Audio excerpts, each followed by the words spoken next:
in the sky, gazing far into the night. I raise my hand to the fire, but it's no use, 'cause you can't stop it from shining through.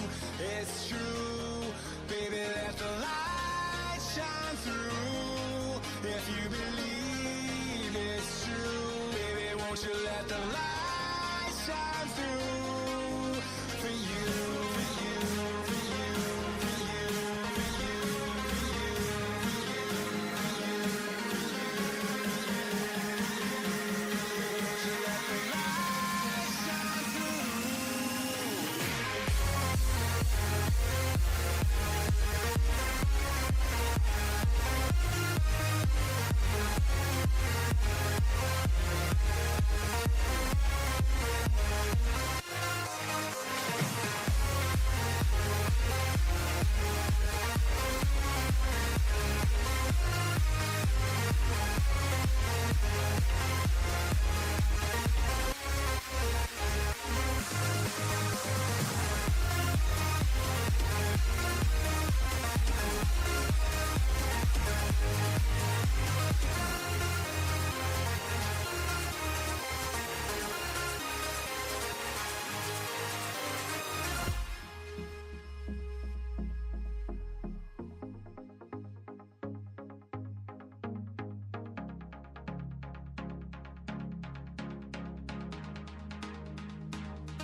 In the sky, gazing far into the night. I raise my hand to the fire, but it's no use, 'cause you can't stop it from shining through.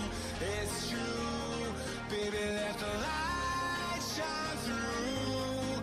If you believe it's true, baby, won't you let the light shine through for you, for you, for you, for you, for you, for you, for you.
close till I get up. Time is barely on our side. I don't wanna waste what's left. The storms we chase are leading us, and love is all we'll ever trust. Yeah, no, I don't wanna waste what's left.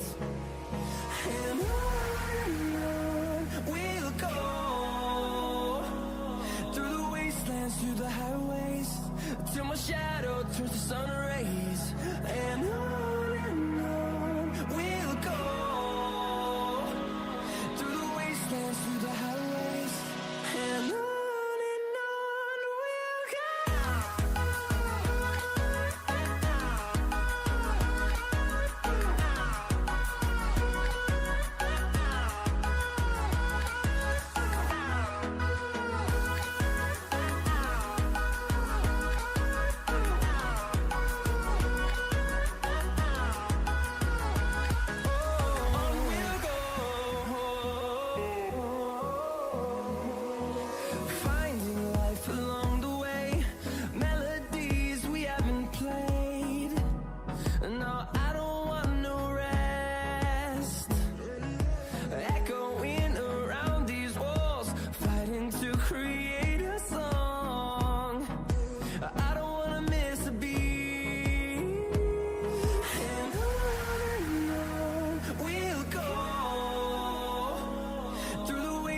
Through the highways, till my shadow turns to sun rays.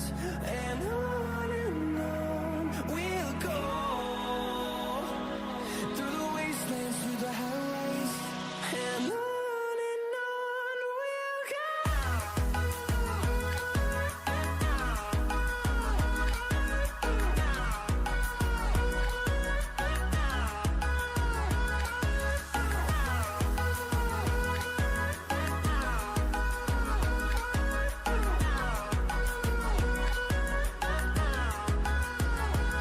And we'll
a Hellcat.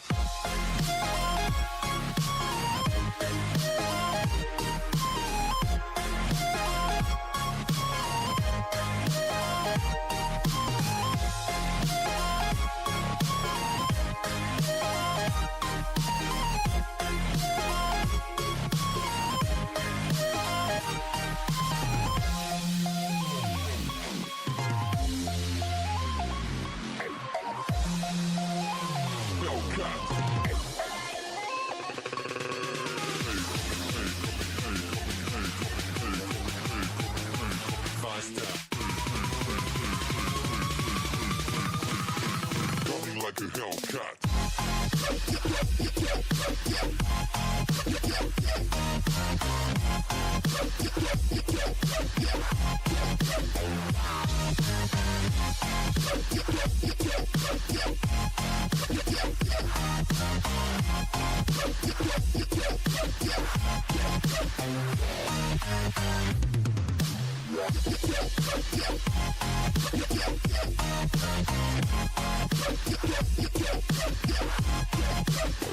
Like a Hellcat. Like a Hellcat.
Like a Hellcat.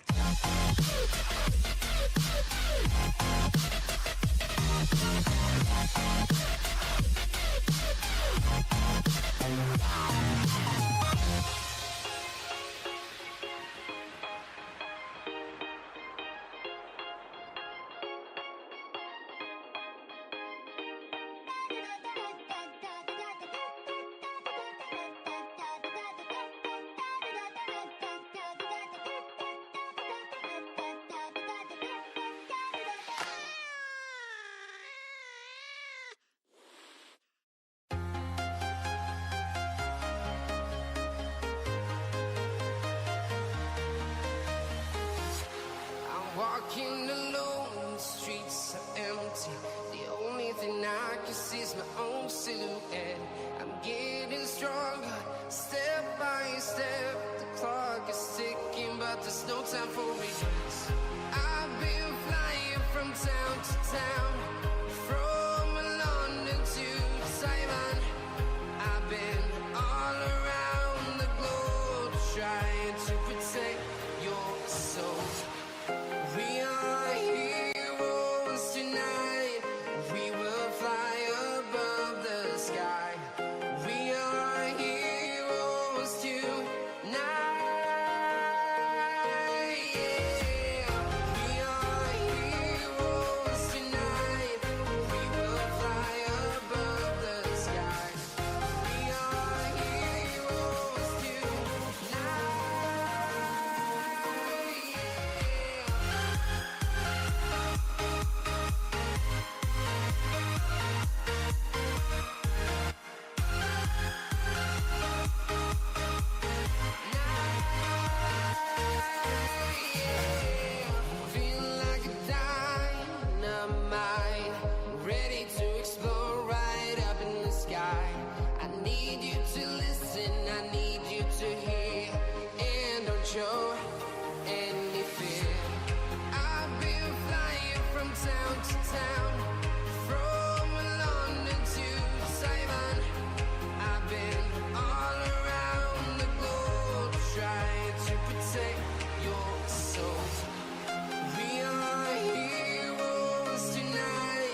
Let's have a bit of fun till I downfall. My love, if you feel like I do right now, don't say you're on the run to the other side, my love.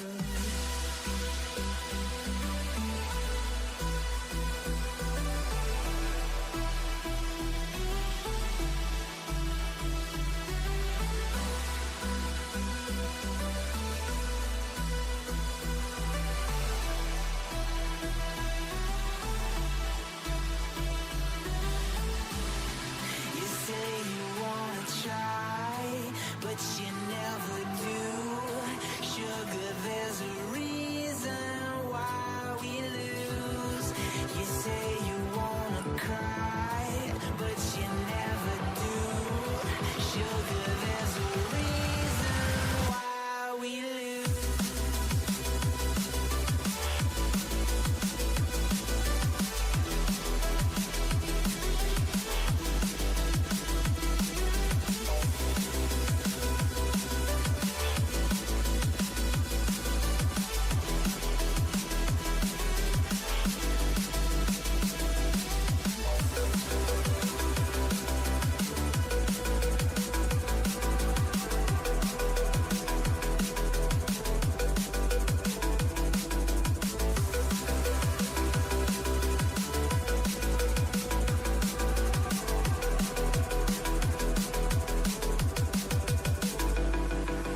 I don't know what you want.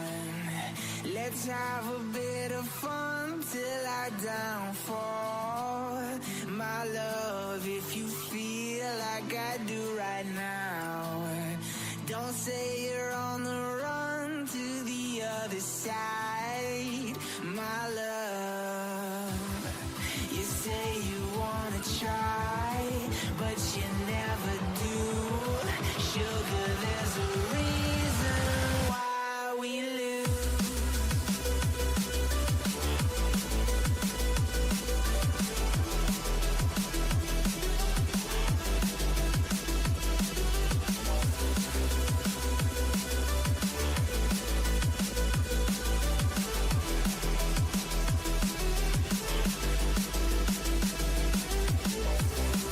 You say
axe. Radiant's pick.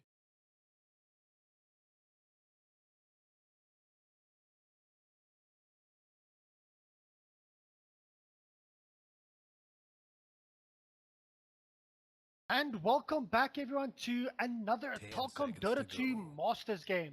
Today it is between Damage Control and 5 xTc seconds. Gaming. Keeper A lot of you guys were hoping to see Adestam on Radiant's the side of pick. xTc Gaming playing tonight. However, Doom Bunny is going to be filling his usual spot, but I think only from next week onwards will Adestam be playing here. So let's hope that Doom Bunny can play his last game here for xTc. I'm pretty sure that another 10 team will pick him seconds up to go. pretty soon. Let's see if we can go out with Dyer's a pick. virtual bang. You know, Damage Control, they also have a couple of old school names here, Mr. Potato Head, etc., Traxion, and they will have something to say about the last game that Doom Bunny has to play. And of course, they want to make sure that he remembers this Someone game. 10 seconds to go. Put it that way. Let's jump straight into the picks in the band. Shadow 5 Fiend seconds. actually coming through as a first tier ban out for the side of Damage Control. xTC follow up with the more time. stable Lone Druid. Damage Control followed up with the Underlord. Once again, no surprise there. However, Underlord has been one of those real hit and miss heroes at, in most cases, unless it's one of the top teams, one of the, like maybe top 2 or top 3 Radiant's of the ban. country, not really had such a big impact, but the potential and the possibilities are still there. So quite an interesting choice there. I mean, you don't want to play up against that. The control that it gives you, the amount of 10 engage seconds to that it does go. give you, and disengage that it gives you, is worth, in my Dyer's opinion, ban. still a first tier ban. Slaughter, once again, no surprise there. Those three, Lord, Slaughter, and the Underlord being banned out constantly throughout the entire Telkom Dota 2 Masters Championship or the Masters League itself.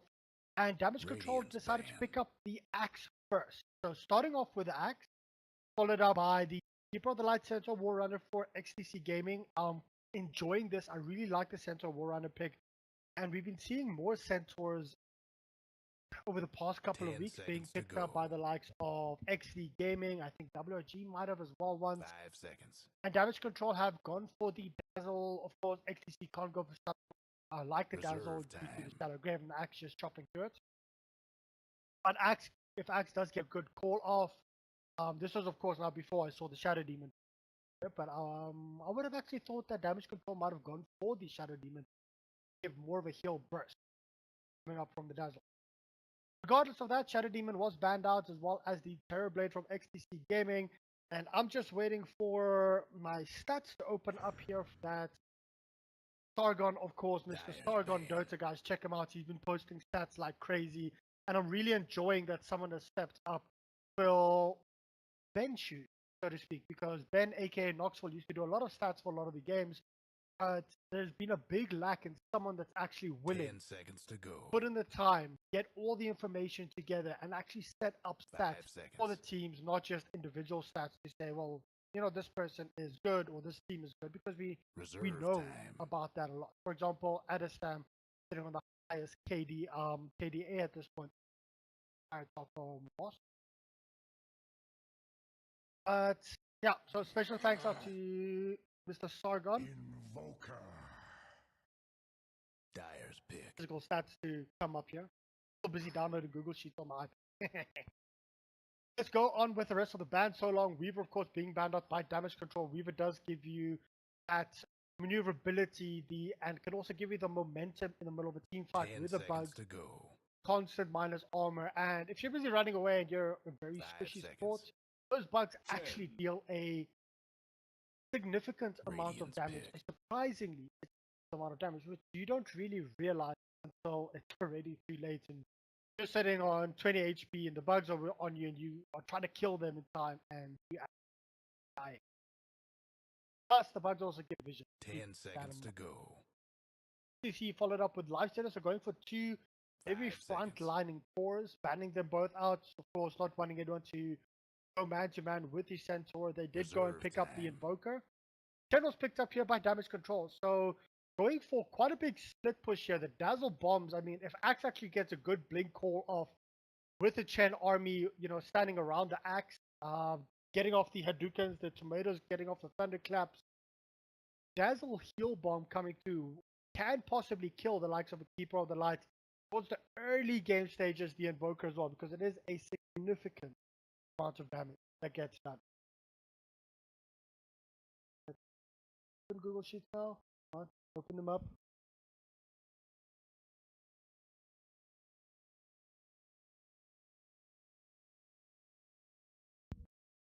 Well, while it's busy opening up, continue here. XT, of course, still looking for a core of their own. I mean, the Juggernaut still is in the fray here, and I would not be surprised if we do see a Juggernaut being picked by XTC. They prioritize the Witch first, so they, of course, do have the option to go for a Juggernaut, go for Slark. There are still a couple of meta carries, so to speak, that are still in the lineup, and actually with that Witch Doctor, I wouldn't be surprised to see something down the line of a Slark. 10 seconds to go. You know, they just have to be careful because Axe can still control upper Slark, even if he goes, uses his ultimate, he can still blink in call and get the Slark to attack him. But Necrophos is the one that's going to be picked up here by damage control. Necro, I think this is going to be a mid Necro going up against the Invoker. Should actually do okay towards the early stages. As soon as the levels come into play, the reason why I say early stages is you'll most likely only see one level in Heartstopper Aura coming up. And that does damage the Invoker quite a bit, but the problem is Invoker just has to continuously, well, this is sort of forcing the Invoker to go for, to stay in a Quas form. That's where the 3 Quas balls floating around. But he'll regen more than what the Heartstopper Aura will actually take away. So from around level 2, level 3, Invoker shouldn't really be affected by the Heartstopper Aura at all. And XTC Gaming, once again, banning out a front-lining Lycan. And there's the Juggernaut being banned out. Is damage control. Are they going to pick up the Slark here? The Slaughter, of course, is banned out. What other carries can they possibly pick up here? Let's have a look. I actually had my stats open before, and I can actually tell you what damage controls picked heroes were, and take a good guess from there. Come on, sign in, please. Sniper. Well, there's going to be a sniper, so quite interesting here. Is this going to be a core Necrophos coming up?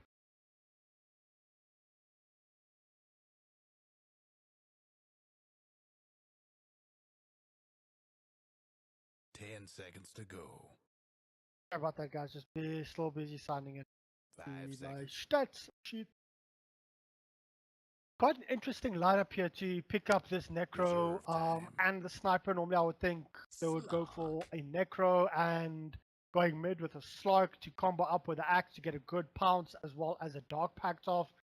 But XTC decided to pick up the Slark, and this rounds off XTC's lineup very nice. I have to say I really like this lineup from them. Of course, it is going to be Scarlet on the center. We'll run a Doom Bunny on the Witch Doctor, DDD on the Invoker, Dota and Die, this time playing the Slark, and Blue Cat on the Keeper of the Light. And it seems like there's going to be a pause, so that will actually give me time to quickly log in, finish this up, take some time.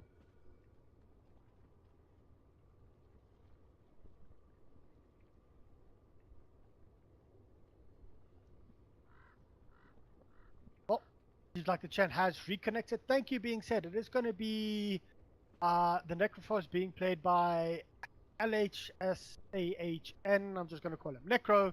Stunt is being played, or Stunt is playing the Axe, Maple on the Sniper, Mr. Potato Head on the Dazzle, and Traxion on the Chen himself. Alright, let's have a look and see where they're going to be laning this. It's going to be quite interesting.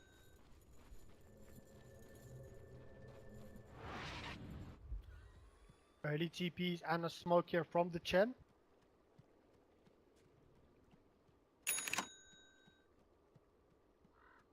See where it moves across here, of course, does have a sentry as well as 2 observer wards going in quite deep here. We do, of course, see the Axe as well as... This seems to be a dual op-lane with a solo safe lane Necrophos. And Chen probably going to be moving through the jungle, seeing where he can actually go through. because if he goes towards the 30 seconds to show enemy jungle, he might actually be able to come in for a quick rotation. But just a standard duel here with Dazzle and Axe. Top lane, it is going to be a Skarnet versus a Necrophone. So quite an interesting matchup. I actually don't know who to give that lineup or that matchup to. I think it will actually be. It's going to be interesting because whoever takes, whoever rushes through their consumables first, I think will end up losing the lane. And I mean, it's very easy to say that overall and generalize it. But if Necrophos can put a bit of pressure up on the Centaur Warrunner, keep in mind the Centaur Warrunner does have return as a skill. However, so that damages the Necrophos, but the Necrophos can heal himself up as well as going a little bit more for the end sustain, picking up 8 tangos. I do, however, still give this to the Centaur Warrunner in regards with lost hits and denies towards the early stage of the game. This middle lane that is going to be Maple up against Invoker, and with that, earlier on, I mean, Sniper will try and harass out the Invoker as much as possible, but I think Invoker should be able to get control of this lane around that level 5 mark. And of course, towards the bottom lane, looking at this dual lane, that is going to be a duel versus try at this point. Blue Cat moving it towards the middle lane. I actually don't know who I give this to. You have to be very careful because Axe, if he does get a level 2 up, he does not have counter Helix, but he is at this point pressuring out Doom Bunny quite a bit. Doom Bunny being forced to actually leap out. Oh no, Doom Bunny! Oh, not Doom Bunny, sorry, Dota and Die using a full salve, and of course it gets cancelled off by the Axe's Battle Hunger. Sorry, I kept on calling him Doom Bunny. I was expecting Doom Bunny to go safe lane for some reason. Chen's busy wrapping around now. He has moved in, gone into the safe lane at this point. Not safe lane, it's the enemy jungle. What am I talking about here? Dota and Die is net set up right now. There's still no call, of course. There is a counter Helix. It does not wrap or do anything at this point, but Dota and Die still try to latch onto Traction. A lot of things happening, but nothing really happening at this point. There is no call, Berserker's call. He's just constantly pressuring out the slot here with the Battle Hunger, and slot should be able to get this off pretty soon. There you go. And that will actually, I think, be a call just to retreat a little bit from the side of damage control. My thrift rewarded. So, looking towards the lost hits and denies. It's 8 and 3, 8 and 3 for the middle lane, both respectively. Devlin and Skarnet, like I said, having the slight advantage, sitting on 8 and 2 versus 5 and 1 here on the Necrophone. And we see Chen coming in. He's actually going to try and do anything up against the Invoker. Nothing just.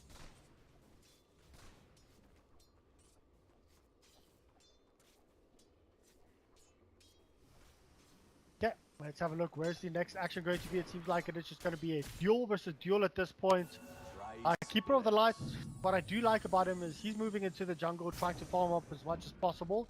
And also by farming up, it does restrict forward of Chen's movements and the Chen's ability to farm in the enemy jungle itself. And is that a nice double stack? Ooh, missing one stack, missing both stacks. Blue Cat, unfortunately, not being as sneaky as we really wanted him to be, but still 2 acts going in onto Doom Bunny right now here on the witch structure. The coconuts are bouncing off. Who's going to be the first one to fall? Is it going to be Doom Bunny or is it going to be stunned? No one. Both managed to get out of the one alive. Extremely low HP. Healing Salve coming into effect, being placed on the axe at this point. And Doom Bunny, also level 2, does have a level in Voodoo Restoration, but no mana yet. Did take all of it to basically heal himself up to where he is right now. Blue Cat coming in towards the bottom lane as well, trying to still farm up while he can, but also keep pressure as much as possible. Of course, the side of DC do have a ward up here, so they do scout any of these moves coming up here from Keeper of the Light. Keeper of the Light sitting on 650 gold at this point. And still no blood. 4 minutes into the game. Have a quick look at the history between Damage Control and xTc. Who's won what and basically where they're standing. xTc at this point have only lost one matchup, and that was up against XD Gaming. They lost 2-1. They beat Pulse 2-1, beat Ventus 2-0, and VNR 2-0. So xTc sitting comfortably, I think, around that level 4 mark. point. They still have to play up against ADG, if I am not mistaken, and that's going to be a very good matchup to see how they can actually match up against APG itself, considering that they did manage to take a game off XD Gaming as well. I think that was in the first game of the lane. After everyone has settled in, is it because XTC played very well, or is it because XD Gaming played very badly as their first game? And how did they improve of actually taking that game of XD? I think the XTC versus APG matchup is going to be one hell of a match as well coming through. Meanwhile, looking at DC at this point, they lost versus Flipside 2-0, lost 2-0 versus APG, lost 2-0 versus XD, but they beat Ventus 2-0 in round 4, which was last week if I'm not mistaken. So at least winning the previous matchup will give them a bit of confidence heading into this one. And I mean, it's only 5 minutes in, but looking at the net worth, oh wait, quickly, we do see some kind of engagement towards the middle lane. DC Maple might be the first one to go down. This is going to be first blood. Scarnet getting the kill on Maple, on the sniper itself. And meanwhile, though, towards the bottom lane, we are going to see a little bit of an engagement, but it was actually Dota and Die TPing out and making it all the way back to base. And now all of a sudden DC, they're going to be pushing up. So trying to go for a counter kill of their own as soon as they saw a bunch of the XTC members heading mid. But it does seem like DC actually playing very well this well towards the start of this game, and Keeper of the Light pick constantly just putting out the waves there, making sure to try and clear the creeps of DC. And are they've already used Glyph? Are we going to see a sneaky deny coming in? No, Traction getting that tower kill, and that is DC in the lead with towers, and also help them out with regards with their network.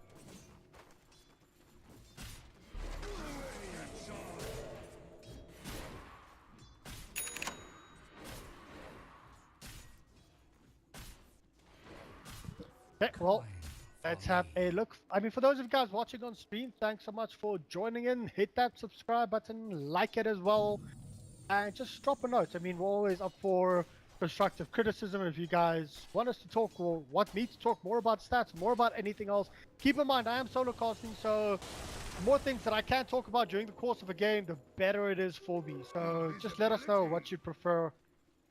However, Axe slowly but surely working towards that Blink Dagger, does have Tranquil Boots up as well, including an Invis Rune, so wanting to wrap towards that mid lane, but unfortunately Invoker's not there anymore, deciding, nope, they're going to wrap, they're going to turn around, and they might actually just scout out the Witch Doctor right now. They do, unfortunately, Traxion just decides to, he's just going to continue running away. There's the net, the Ensnare coming through onto the Witch Doctor. Will they be able to do anything? The Coconut comes through, but it does not actually manage to bounce to anyone. And Doom Bunny eventually dies to Mr. Potato Head's heal bomb. Spoke about that earlier on, the heal bomb potential coming through, but there you go, Dazzle actually getting a shallow grave, as well as a heal, as well as a shallow grave. Very well timed up there, and there's the Sunshine going, it does hit Mr. Potato Head. Garnet might actually fall, so I think this is going to be a 1-for-1 trade-off, but they might decide to go for more. Chen might be in a lot of trouble right now. The Coconuts are bouncing, but he turns around, does manage to get the counter kill himself. Eventually he does fall, and Axe comes in, gets the call onto Doom Bunny. Once again, Doom Bunny falling, and now it's going to be Dota and Die, but Dota and Die, he does go to his ultimate form. They're turning around, they want to go onto the Invoker at this point, but there is no call. He can't really do anything, and Stunt has to be careful. But DDD turning around, he wants to go onto more, casting a Deafening Blast off. And will they actually be able to get anything further from this? Invoker might be in a lot of trouble, but Blue Cat coming in, getting the Illuminate. Unfortunately, the Illuminate not hitting anyone. A very scrappy fight, however, it does go in favor of side of DC with roughly around 1,000 gold. That is a 4-for-2 trade-off, and I think Doom Bunny might have died twice there. I'm not quite sure.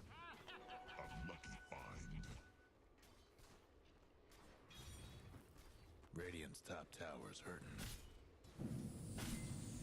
Oh, let's have a look here towards the top lane. How is Mr. Necrophos doing?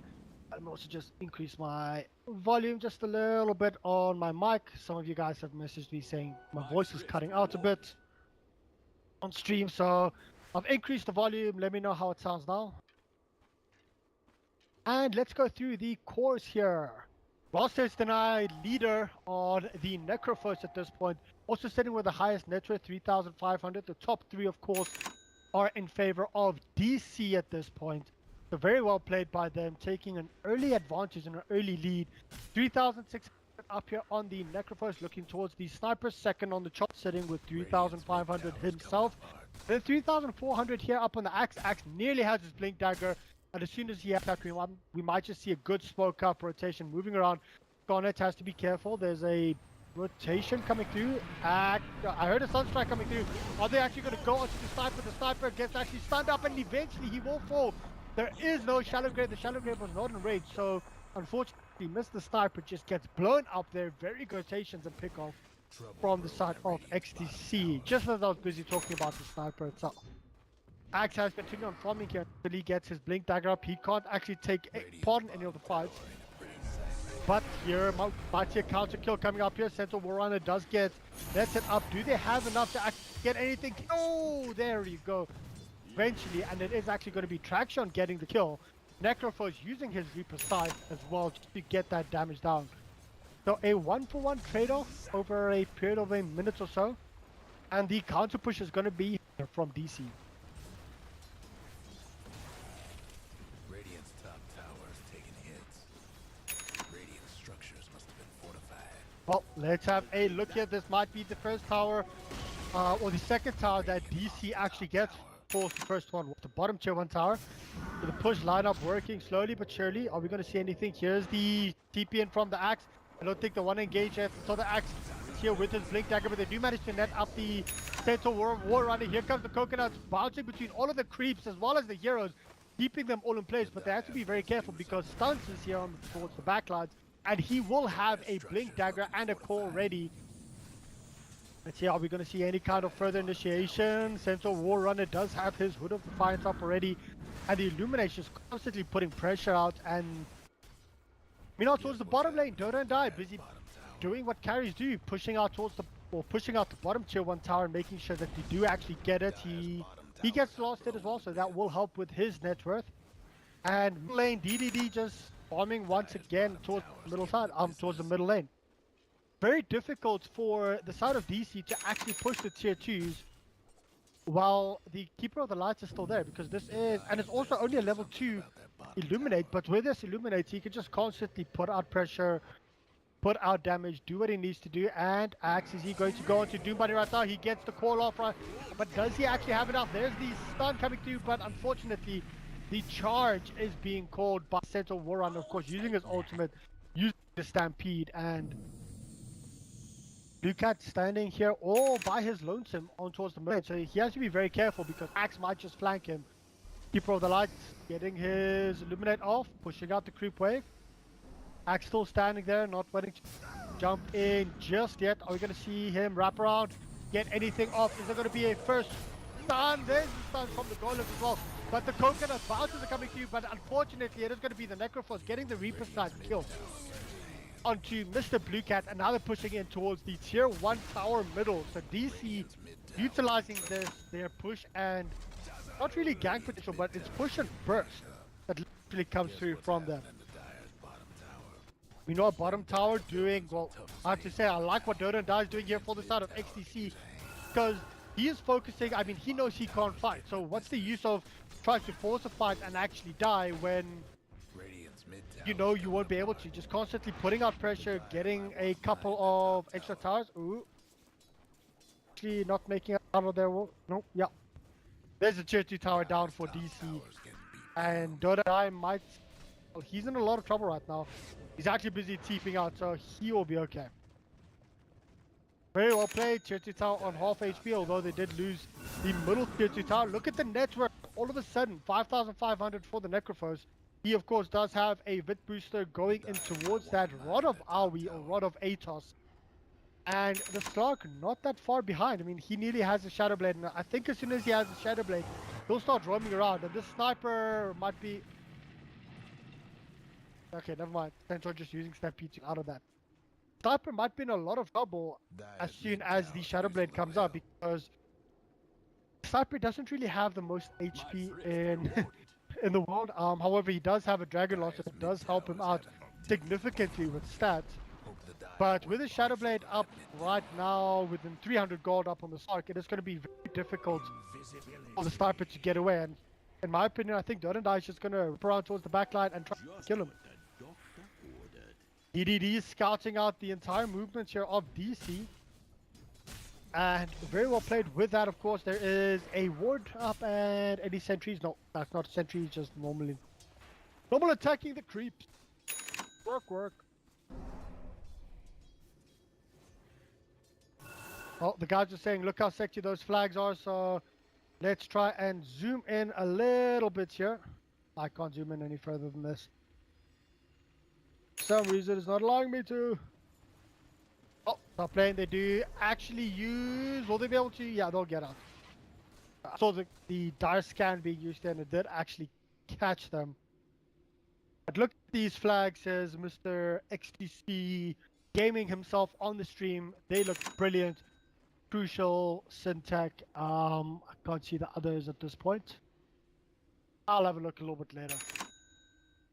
And let's see any flags up for DC. No flags up for DC, guys. Radiant's top DC, tower's in come bad on, shape. get flags up. Get your in-game advertising off. Guess what's happening to Dire's bottom tower? Let's have a look what's happening here. DC once again going in towards that extra push, but they're going straight on into the Axe right now. Axe might be in a lot of trouble. Axe is actually getting a whole mana leaked up, but unfortunately it's not enough. Sniper doing the sniper thing, cancelling up the blink daggers the whole time with the shrapnel. That's one of the main powers of a sniper, is just to get control of the enemy engagement by just dropping one or two shrapnels, which makes sure that the enemy can't actually blink in. But are we actually going to see Slark does drop? However, he did manage to get the tower, so sort of space created. But let's have a look quickly at the experience earned. All of a sudden, it was in DC's favor, but since they started grouping up and going for all of these kills, xTc's managed to split up the map a little bit more and get a little bit more experience itself. However, the net worth sitting just under 2k in favor of DC, but keep in mind they have 1 tower, 2, 3, 4. They've got 5 towers down versus xTc's 1, 2, 3. So I think with those extra towers, both of these two teams should actually be equal, and that is, in my opinion, favoring the likes of xTc ever so slightly, because one would expect DC to be much further in the lead with this push lineup that they do have. It is crouching or encroaching onto the 17-20 minute mark. And with this, oh, just going for a counter. Tier 1 tower for Tier 2 tower. You can't ever really defend the Tier 2 unless you've got all of your items, your blink daggers, everything's come up just in time. Let's have a look here. Stampede is being used. Are we going to see any kind of further engagements? There's the coconut coming through, only hitting the sniper. And without that Stampede, with this huge Chen army, I wouldn't be surprised if we actually see DC trying to push further. Axe actually dropped here towards the top lane. Well played. Scarnet, he is coming in. Is he actually going to go in onto anyone? He does use his double edge. And will they catch anyone else at this point? No, it's just going to go straight in onto Necrophos. But Necrophos, that's the big problem here. Centaur has to be careful. Necro does do a lot of damage. And there you go. They actually do manage to get the Illuminate as well, as the coconut bounced through. One unfortunately bounced back to the Necrophos. Necrophos will die, even though he tries to TP out of that on a huge Chen army, trying to go into the Witch Doctor, but very well played. Using a smoke, and unfortunately, no thunderclaps, no stomps. The Chen army couldn't really do anything, but they do get called back. All the way back to close to base. So, favoring the side of xTc ever so slightly, working their way back towards roughly around an 800 gold lead for DC at this point. So xTc coming back slowly but surely. And with all of these Chen creeps, I mean, they've got all of the towers right now. I wouldn't be surprised if they move into Rosh, try to take Rosh, because DC knows they have to go for an early game. They have to try and end this before 25 minutes. Otherwise, xTc's lineup is going to take control and is going to completely dominate them. So I wouldn't be surprised moving in towards Rosh, give it up for the Axe. Axe, of course, does have his Blade Mail up at this point. And getting them to try and get a pick off or two, going for a smoke gank after getting that pick off, then actually going to try and break high ground with the Aegis of the Immortal. But let's have a look here. Are we going to see any engagements? I heard Slark using a Shadow Blade. Where's Slark? Actually going in onto the Chen right now. Well, Chen might be in a lot of trouble. The call is there, actually very well played by Axe. Getting 2 here, he might actually get the dunk.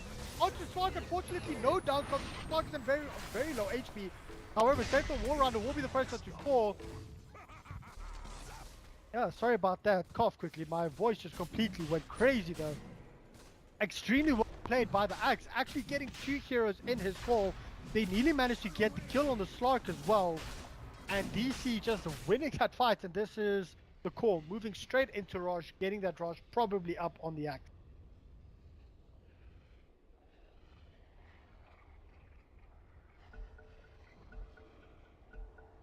All right, carry on. Towers light. Well, it seems like they resumed, and then they paused again. So, Ken and Sentinel War Runner just... oh, yeah, there you go. Invoker's actually disconnected at this point, so I think he's lagging a bit. Let's have a look and see if I have any messages.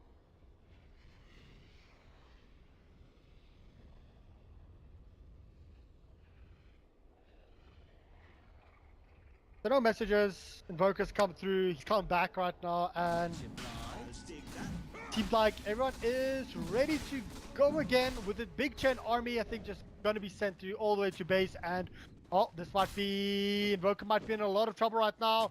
Will they actually be able to get anything? Oh no, these sentries are just the whole time being called, but the Roots is there. Unfortunately, there's no further sentries, no body blocks, no nothing that they can actually do up against this Invoker. Can't believe Invoker made it out. You know, middle lane, Dazzle, he's just, yeah, he'll be able to actually get out of this one alive. Dire's top tower, you know the drill. So, just to let all of you guys know, DC's most picked or banned hero at this point is Invoker, being picked up 4th. I can't see how many times it was banned up. Or how many times it was... Yeah. And Invoker up here for xTc. I mean, xTc is actually playing him at this point, not even featuring on the top 5. So, very well played. However, Slardar, Lone Dread, Darkseer, Slark sitting 4th. Being picked and banned with 100% win rate for xTC. So being picked up 4 times, being banned out, or being picked up 3 times, being banned out twice. So Slark got a lot of big shoes to actually fill here, because if you lose this game, this will be your first loss up on the Slark for the team. Oh, Slark actually does get scouted out, but he manages to TP out alive. Very well played. And let's have a look here. What is the current net worth status? It is 1,000 in favor of xTc. So bringing it back with 4,000 gold over the past roughly 10 or so minutes. Keep in mind, this game is still in its infant stages, sitting on 21 minutes and 22 minutes roughly. There you go, Scarlet going in, does manage to actually get the hook up as well as double edge straight.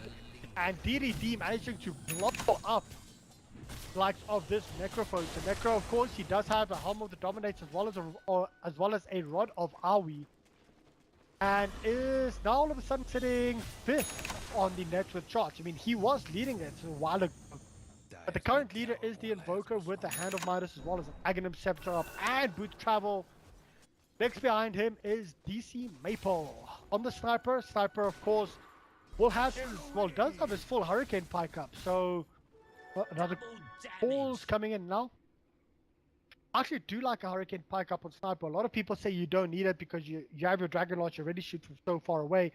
The biggest thing is if someone can actually jump you, and if they get close enough to you, it makes for a big problem. But with the Dragon Lance up, with the Hurricane Pike up itself, as soon as any engagement happens, he can just use it, and he'll probably be able to attack from literally one side of the screen to the other side of the screen. After that, of course, it is the Slark going slowly but surely, I think, yeah, moving his way towards the Echo Saber. So he does have that up if he actually wants to send the courier up to him. Echo Saber up on Slark is brilliant, especially with the Essence shifts, because you constantly feel more and more and more damage, or more and more Essence. And with the double damage rune up, he's busy farming up the ancients at this point. Stunt up here on the axe, him and of course the necrophores battling it out for that fourth position up in farm. And are we gonna see any engagement? Nope. Sense of War Runner just using a stampede more defensively this game. We have of course seen a couple of offensive stampedes. Ooh, Axe might be in a lot of trouble right now. We do see Sly coming in with the Shadow Blade. Is he gonna go for it? He does actually manage to get the axe. Here's the Sunstrike as well coming through. He just pops and the gem is actually on the ground. Will they decide to go for it? Nope. Chen decides to pick it up. Being a little bit too risky to actually try and go for that gem steal as well. And there it is. Aqua Saber up on the Slug. Dyer's top tower. You know the drill. Top lane being pressured out. This is, I mean, DC is at this point trying to play xTc's games. They still have this. I mean, they had where is the Aegis? The Aegis was put on Sniper, and DC does not have a lineup to go late. They don't have that kind of lineup at all. As soon as they got this Aegis, they should have grouped up and they should have started pushing together. With that Aegis, protecting their axe, in my opinion, on the front line, letting him go in, letting him initiate while the rest of the team stands behind, and moving together as five. But at this point, DC is using the Aegis of the Immortal more as a farming tool, and I would, if xTc had an Aegis, I would have said they should use that as a farming tool. Let the Slog farm more aggressively, let him be more aggressive, let him see and try and get a pick-off or two, because their lineup can go late, and that is why you delay it with the Aegis. But with DC, you literally need to press your advantage, because your literal timing window is right now. Between the 20 to 25 minute mark, this is where you want to get your first lane of racks, if not two. And if you're going to be farming or staying alone, getting picked off, it's not really to work for you. And I still do think that DC has what it takes to be able to take a team fight. We saw that a little bit earlier on with this fight over here. They do have what it takes, but it's slowly but surely going to whittle away. So they have to press the advantage and actually do what they can while they still have the Aegis. And the Aegis is going to be down within the next minute and a half. Oh, let's have a look if I have any messages or what the guys on stream say.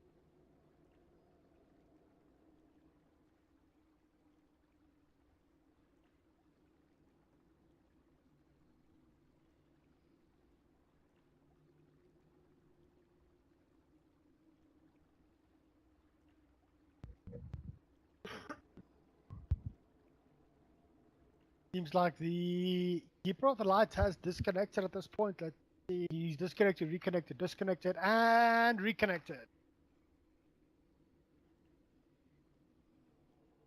Is he going to disconnect again? I think that's probably what they're waiting to see.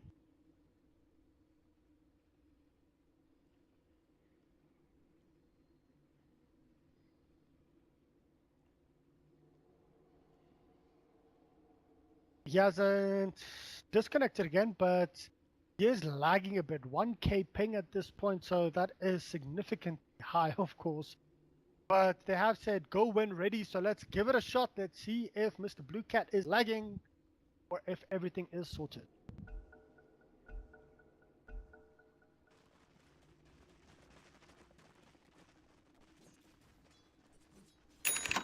Oh, the side of DC are moving together towards the bottom lane. Maybe they heard what I said on stream a little bit earlier, but this means Sniper needs to get bot as well as the Axe, and Axe is only back in 10 seconds.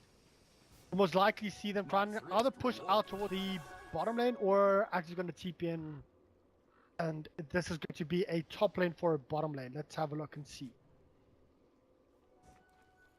Dyer's top tower. You know Oh, the gem is here on the Axe. Not on the Axe, on the Chen. They did manage to get a very sneaky courier kill. That was, of course, Mr. Dota and I getting that. Quite sure what was on the courier. Well, all is healed. Unfortunately, Invoker. This is, I think, the second or third time Invoker's literally picked off the Axe solo. And that's the problem. You can't have the Axe just going in by himself without anyone of his team, and DC slowly but surely just crumbling a little bit. They have to move together. Without the Axe as a frontliner, they have to try and fight together sharp together.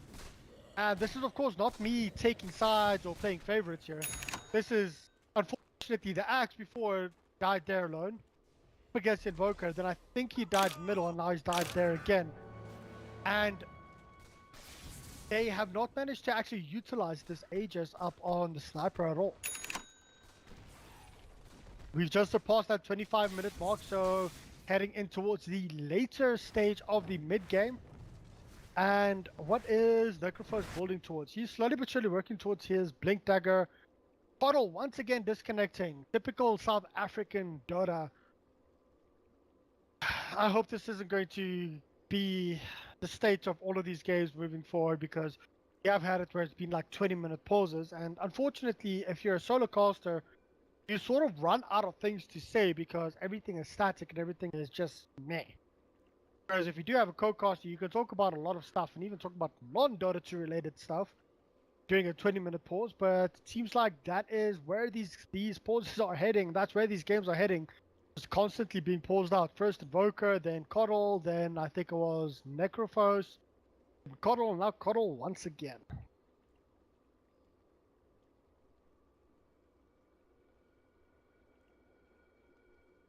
Coddle's back. Let's see. I actually want to know what was in the courier, and unfortunately I don't know what the short key is for the courier on Reddit. Not any of those.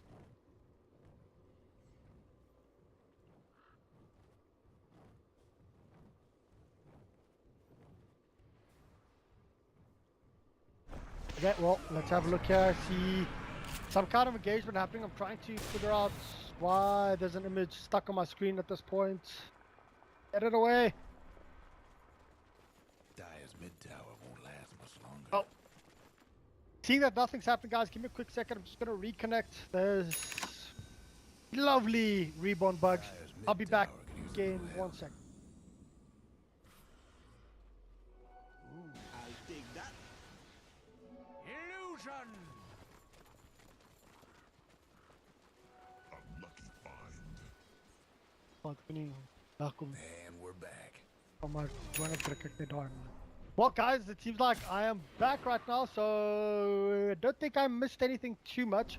Score still 10-10. DC still playing very passively. However, we do see a lot more heroes. This time it's Necrophos up here towards bottom. We might actually see an engagement coming up here. There is a jump in towards the Invoker, and this might actually, will they be able to actually get that kill? No, it's going to be the Centaur blocking them up, but this is, they really need to try and work together, but there is a sniper here towards the backlines. He still has not actually managed to get the kill onto the Invoker. They will, however, it seems like, get a kill onto the Centaur, and that is the power where you do have the axe in front and the sniper behind, just constantly doing the damage. However, towards the bottom side of the map, once again, DC had someone bending alone, yes, but you can't be out alone up against this lineup. You can't be out of your base alone up against this lineup. But there's the call onto the axe. Oh, unfortunately, you actually managed to get the kill, but axe being cold snapped up just as he was about to dunk. And axe might be in a lot of trouble. He does, of course, get forced off out. The Sunstrike will not actually land on him. The amount of damage that the Slark did to himself with the basically the counter helix as well as the Berserker's Call and the Blade Mail coming up here, the Slark just completely destroyed himself. And this is what DC needs to do. They need to work in tandem. Sniper needs to be there with the axe, and basically their entire team needs to push together, because keep in mind, if the Necro was top, the Invoker would have also died with the Necro's ulti. And without them actually utilizing their strengths, utilizing the dunk as well as the Necrophos ulti potential coming up, they will get picked off because their team is actually designed to fight around the axe as well as the Chen creeps. However, looking at the net worth right now, 16,600 here up for the Invoker. Invoker sitting on a Lincoln Sphere as well as Aghanim Scepter, Hand of Midas, Blink Dagger, Boots of Control, and a Magic Wand. Sniper, he's actually, I do like this. He's gone for a Mjolnir build, so he can put that on the axe. So his axe decides to blink in and call. It will do even more damage, including the counter helix as well as the blade maul. Let's see, are we going to see any kind of blink engagement? The blink core is there, but unfortunately doesn't actually hit onto Invoker. Invoker does manage to get the cold snap onto the axe, but I think that'll just be a call for a retreat from the side of DC. Of course, Invoker getting netted up once again. Will they be able to get anything further from this? No, they decide to back off. However, the entire side of DC this time being together and just the presence that they have, are we going to see any engagement? I think we might actually. This might be the first 5-on-5 team fight that we have seen in quite a while. Nope. Seems like they're TPing towards the bottom lane and Sniper is just going to be farming a little bit more. So no further team fights. Damn it, I was hoping for a nice big team fight there.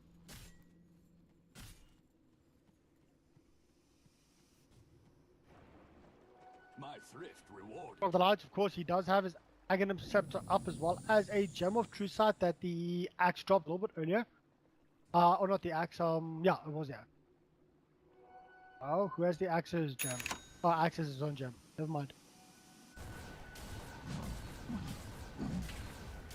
Well, Rush this time going to be taken up by xTc and not by DC. Eventually getting the sun strikes down, getting everything down that they need to. And are we going to see any kind of fight, or are they just going to back off? I think DC might just decide to fight on top of the shrine if they need to. This will give them the best opportunity if they can actually try and fight, even with the Aegis. Fighting on top of this shrine actually helps out quite a bit. It's sort of like fighting with constant healing for a period of 4 seconds. What is it? Activating it 5 seconds. And the amount of HP, it's 120 HP regen over 5 seconds, or per second if I'm not mistaken, for 5 seconds. It does actually help significantly. Of course, you do have the shrines in base that you can fight around.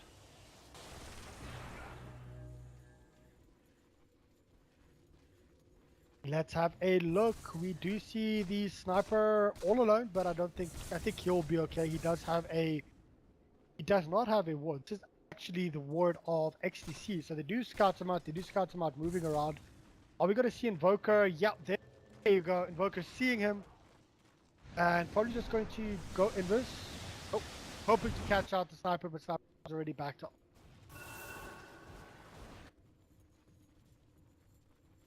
Who actually picked up the Aegis? Aegis going into Dota and die for the slug. He of course does have his Skull Basher moving and working his way towards that Abyssal Blade. Jumping in on the Sniper towards the backline, getting the Abyssal Blade off and just killing him very quickly. If he does not get caught up by the axe, I think that might just win the game right then and there for xTc. But Sniper of course does have buyback. 900 gold over buyback as well, so. Oh, there you go. Maple unfortunately running up, getting caught in the tornado, deafening blast combo as well. He does get 4-star goal. He uses his Hurricane Pike to get himself out of that, and Invoker might be in a lot of trouble right now. Will actually be able to get anything. Invoker does manage to heal himself up, but he's still sitting on 300 HP, and there you go. Witch Doctor ultimate and the coconut. Going to, unfortunately, the Yule is used onto the Witch Doctor. And now they're turning around. They want to go in for more. They want to go onto the axe. No one has done that yet. And there's the hand of God. He's keeping the axe alive just a little bit longer. Solar coming in, turning around. Oh, axe does manage to get out of the one alive. Very well played by Maxion. Chen, of course, using his test of faith. And a very scrappy fight from both the teams, including a double damage run on the slug. But look at the amount of damage that the slug does. He just completely melts. Oh my word, that was insane. And Slug does get caught up. Slug just gets blown up instantly. Maple, unfortunately, he's just doing so much damage. And keep on the lights. He does have his boots of trouble, so travels. He can TP out of that one alive if he managed to get a TP off. Yeah, he'll be okay. However, I don't think Sensor will be okay. Of course, he does use the Stampede. That is a 60% damage reduction if he has a Scepter, which he's going for. But nope. Let's have a look. Centaur is like here all alone. This is quite interesting to see why he's playing so aggressively. If he dies right now, Scarlet, I'm not quite sure why he went in. But there you go, Doom Bunny actually managing to get a good coconut off, trying to go for a kill Dazzle, but it won't actually help. He has to turn around. He did manage to actually get the kill onto the Dazzle as well. Yeah, he got the kill onto the Dazzle. DDD on the Invoker, getting a kill onto Trackshot, and now, however, the turnaround, Axe might be in a lot of trouble. He does get definitely blasted outside of the meatball range. And he's lying there, so xTc just splitting up the fight and actually, I mean, I think they lost the fight towards the top lane pretty heavily. Damage control just constantly chasing and putting themselves out of position. Very well played, I have to say, by the Centaur War Runner, actually creating space and keeping a lot of time and creating time for his team to come in and help out. Getting a couple of kills, and this will probably just mean that xTc is going to be pushing up towards mid or top lane. They want to get their first tier 3 tower. Dire's mid tower won't last long. Dire's mid tower's nothing now. Oh, Invoker slowly but surely working up towards... what is he actually building up right now?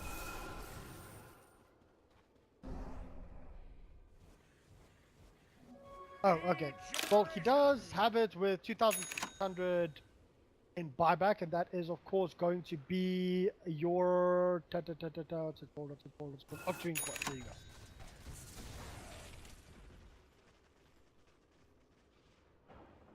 He actually has enough for buyback as well as Octarine Core, so with that Octarine Core, his Lincoln as well as his Aghanim Scepter, Invoker is literally 6 slotted. He'll probably get rid of his Hand of Midas for his next item, which will most likely be something down the line of a sheep. But Dota and Die has to try and prioritize this sniper. They can't really take a fight high ground. Every time, Sniper is literally just going to be sitting here and killing off your Slark, and he just does so much damage up against the Slark.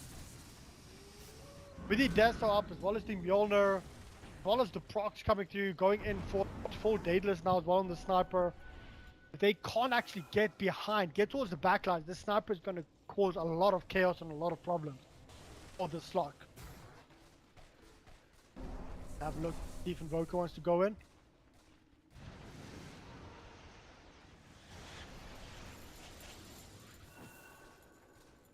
Throwing up Mr. Dazzle up in the air. Meanwhile, the entire side of xTc just slowly but surely going in for those tier or for the shrines. They of course do have a tier 3 tower here from the bottom lane. Sorry, I missed that one a little bit earlier. And let's have a look. Are they going to group up? Of course, Rosh will be back in around a minute and a half. They don't know the exact timing. So I think they might just be waiting for the next Rosh before they try and break high ground.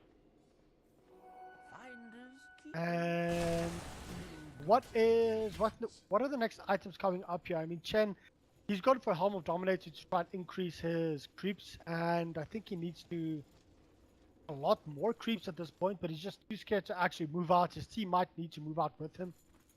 Chen army does actually help out significantly. Necrophos, he does have a Blink Dagger up. Probably his next item will be working towards that Aghanim Scepter. Sniper, of course, we do know he is going towards that full crit. Dazzle does not have any kind of gap closing ability or gap closing item just yet, so most likely looking for either a Blink Dagger, Force Staff, or an Aether Lens up for the Dazzle. Of course, Aether Lens doesn't allow you to close the gap, but it does allow you to get an increased range in your spell. I'll take that. And last but not least, the Axe. Axe, of course, does have a Yule Scepter up, Star, Blade Mail, Blink Dagger. Still a bit squishy. He needs to get a couple more tanky items, or I see he is going for his BKB. I do actually like that on the Axe. It does make him last a little bit longer, especially up against the Invoker itself. And just trying to think, do any of these items actually give DC a big advantage or a big strength? Any items that are close up right now, I do think that this sniper's crit is going to be critical for them to actually get this up. Oh, guys, keep in mind there you go. They actually do see an engagement onto Keep of the Light. Keep of the Light, of course, did start bringing in Mr. Central. He does have his Stampede, he did use it. Unfortunately, they've not managed to get anything at this point. What is that? That's an Aghanim Scepter on the Witch Doctor. I just saw the Aghanim Scepter of the bouncing between everyone. The first person to die, however, is the Witch Doctor. They're still looking in here towards the backline. The Sniper does manage to get a double kill with the power. You've not managed to wrap around towards the backside to actually try and kill the Sniper. And just 3 shots in Dota and die on this floor. The Sniper's just going crazy. Ultra kill. Is he going to get the rampage? Unfortunately, I don't think he will. Was there actually a buyback coming through? Nope. Can't see a buyback. No buyback. Unfortunately, the fight literally took so long that Witch Doctor came back. I did not expect the Aghanim Scepter up on the Witch Doctor, and that did a lot of damage. The problem is the Scar can't get to the backlines to fight up against the Sniper, and the Sniper is being given all the time in the world, all the place in the world, to just stand there and attack. No one is attacking him, no one is doing anything against him. And guess what, guys? This is actually a full Daedalus coming up here for the Sniper. I thought that DC probably could not take this past 35 minutes. It's 40 minutes in, and at this point they're looking very strong. Or should I say, the Sniper is looking amazingly strong. Engagement actually happens. No one has managed to actually drop right now. They're trying to. Who's going to be the first one to kill? Oh, unfortunately, Sniper just should have kept on attacking the Witch Doctor, but he did not do that. Now they're turning around, wanting to go onto the Witch Doctor. Not onto the Witch Doctor, onto the Invoker. And the amount of damage, there you go, Maple. He didn't get the kill, it wasn't actually tracking, but this Sniper, he forced off himself away. Are they going to try and counter-engage right now without the axe there? I don't think that they can. They are actually going in onto the Necrophage. Meanwhile, they do manage to get the Sniper kills. 800 gold going over Scarlet. And the retreat, unfortunately, not going the way that they wanted it to. That's the problem with if you are trying to retreat and you don't actually plan it properly, you will get caught out. And this is going to be a full, nearly team wipe, going in favor of xTc.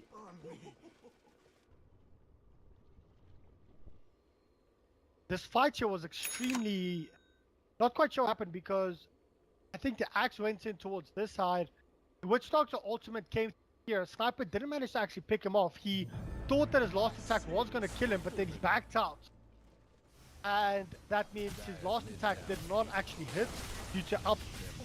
And of course, Sniper does not have MKB up. He does have back, but I don't think it will actually be necessary. Oh, there's the call coming through. Unfortunately, not hitting onto the Slark at this point. Slark does have a Crimson Guard being caught on top of him, and Axe is busy running around. He does have, well, he is signed up to start at this point. Chen is going to be the first one to fall. There is still no buyback coming up here for the Sniper. And does that just mean, oh, 15 seconds. So they have to either drop this Rags. If they lose another hero, xTc might just actually win it right now. They do not have a Glyph, so this is going to be the first lane of Rax. The Axe does actually manage to jump in call. He does have a Blade Maul if he needs to use it, but he is sheeped off right now. First lane of Rax, and of course we need to lead Rax falling. And Axe is being mana drained up, and he's just running around. He's allowing himself to be mana drained instead of just standing still.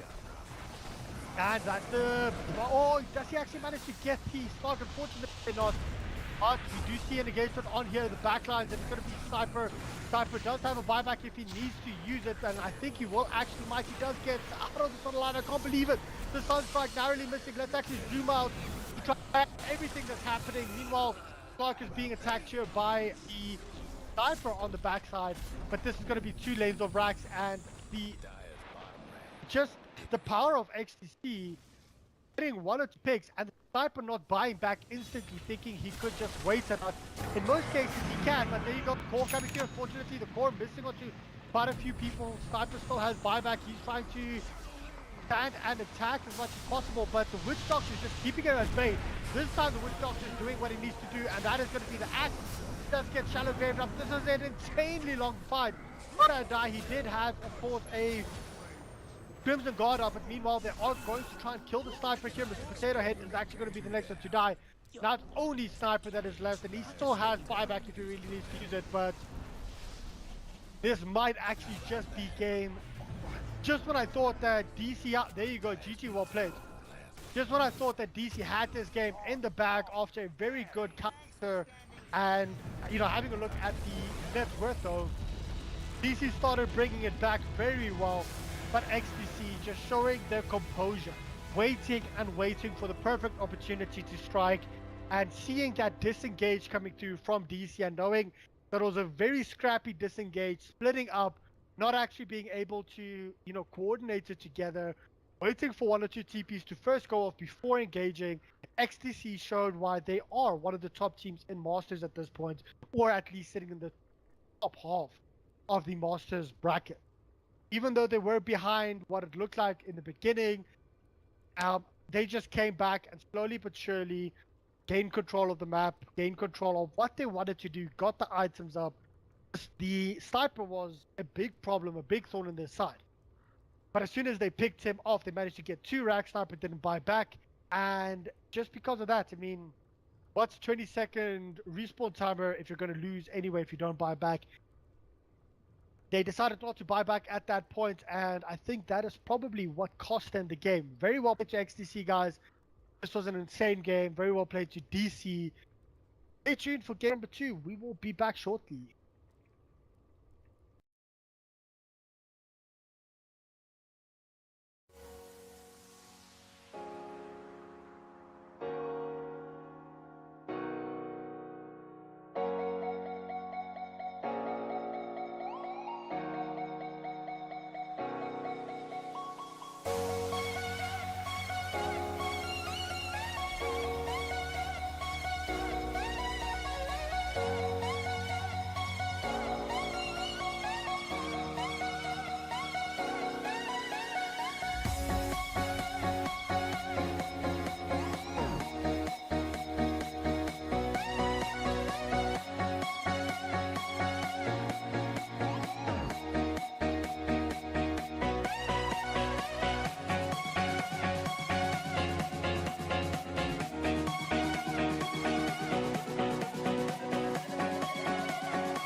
Radiant's pick.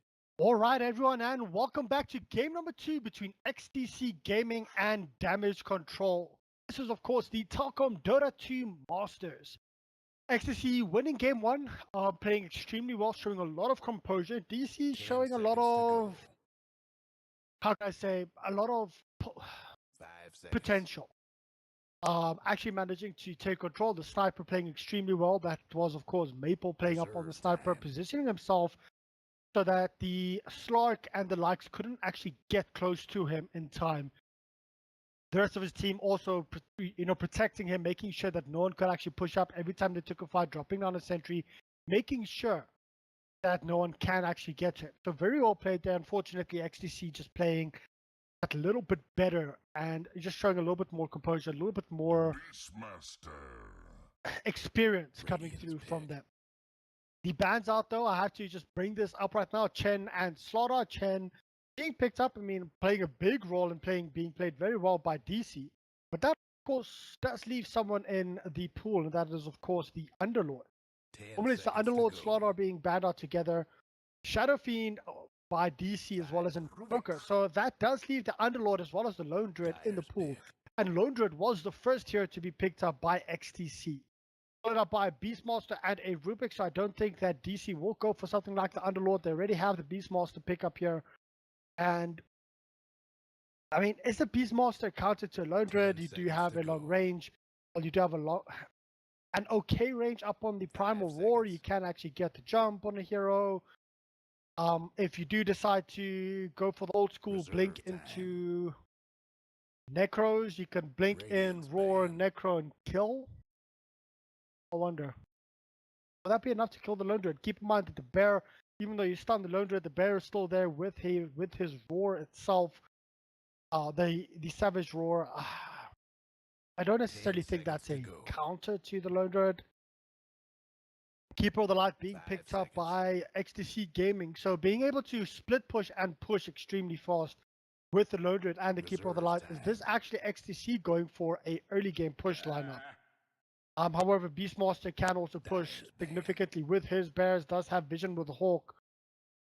And DC decided to ban out the Storm Spirit. So the previous game, a lot of carries were actually banned out. This time, of course, with the Lone Druid being picked up already. Radiant's ban. xTc has gone and banned out the Sniper. I do like that ban specifically against the Lone Druid, because the Lone Druid does not have a lot of HP to start off with unless he goes into his true form. But if you're going with the ranged Druid build, you're going to go into a true 10 form seconds just to to try go. and either dodge or just get that extra bit of HP while they are chasing you, while they are trying to kill you. Dyer's And ban. a Sniper, I feel, deals very well up against the Lone Druid if he does have frontliners, and the Beastmaster can't do that. Ogre Magi being banned out by DC next. It is, of course, going back to xTc, but Ogre being banned out, of course, with the 10 seconds to go. stun that the Ogre can offer, as well as the Ignite 5 seconds. pressure that you will constantly have on all the lanes. You could be roaming around as a position for Ogre and just be Reserve harassing time. every single lane that you get in, just with that second ability of yours, which is, of course, your Ignite.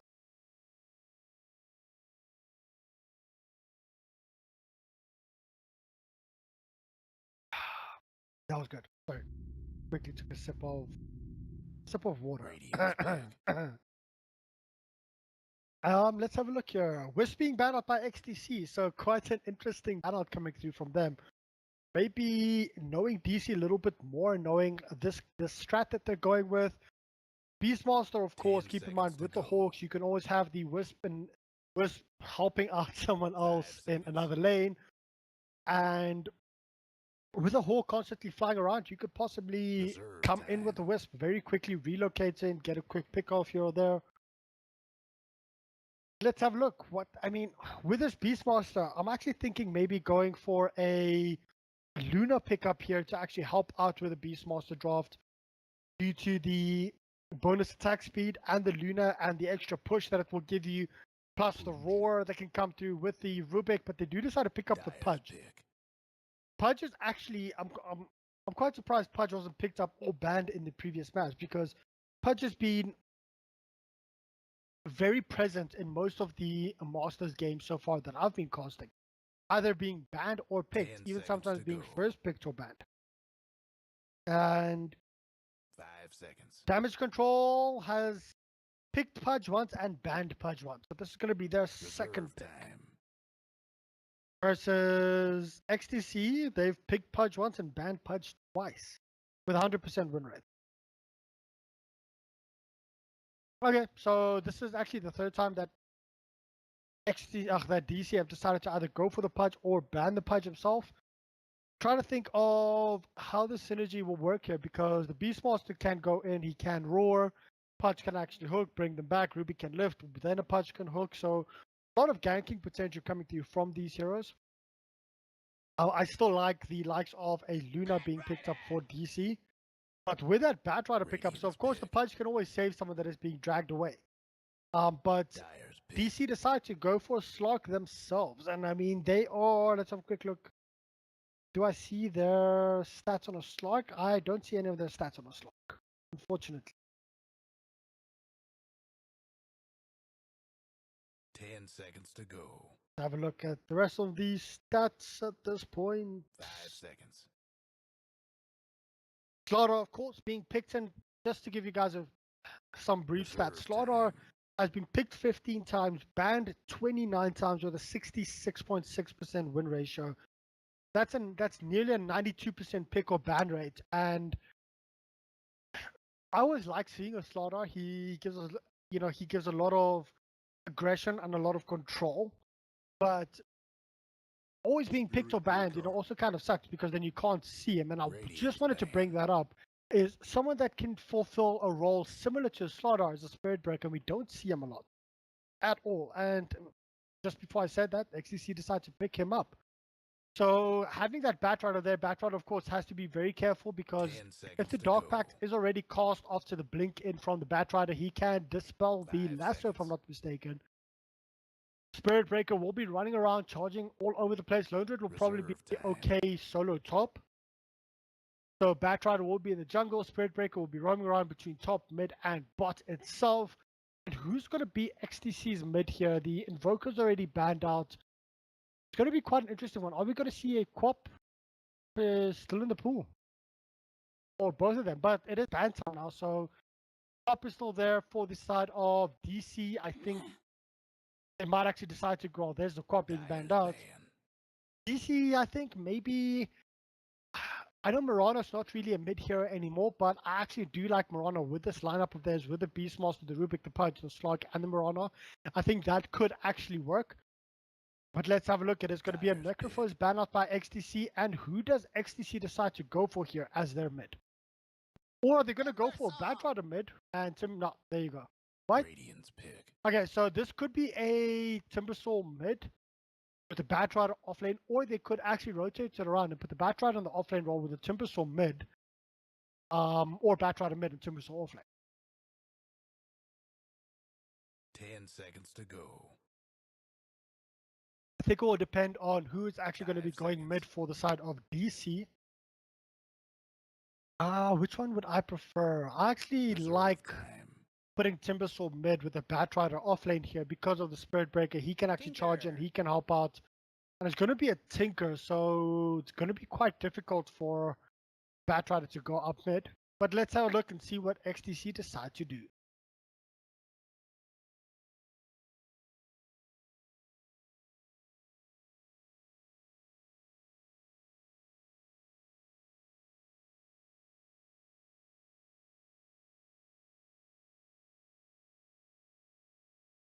Strategy time right now. xTc versus damage control. Lone Druid, Keeper of the Light, Batrider, Spirit Breaker, as well as a Timbersaw being picked up here for xTc. Of course, Doom Bunny playing the Spirit Breaker. It is going to be Dota and Die on the Timbersaw, Garnet on the Batrider, Blue Cat on the Keeper of the Light, and DDD on the Lone Druid. Well, towards the side of damage control, it is going to be Traction on the Pudge itself. Maple on the Tinker, Mr. Potato Head on the Rubik. Slog's being played by... Excuse me, I don't know how to pronounce your name, buddy. So I'm just going to call you Slikey. Elson. Oh, yeah. And Stunt is playing up the Beastmaster here towards the off lane. So it does seem like it's going to be Dota and Die on the safe lane, Timbersaw. Meanwhile, an aggro with Skarnet, Doom Bunny, and Blue Cat. Yeah, that actually makes a lot more sense. Action, busy running away for your 30 life, but seconds to go. the aggro tri lane coming up here from the side of xTc and Lone Druid being played mid up against the Tinker. That could actually work.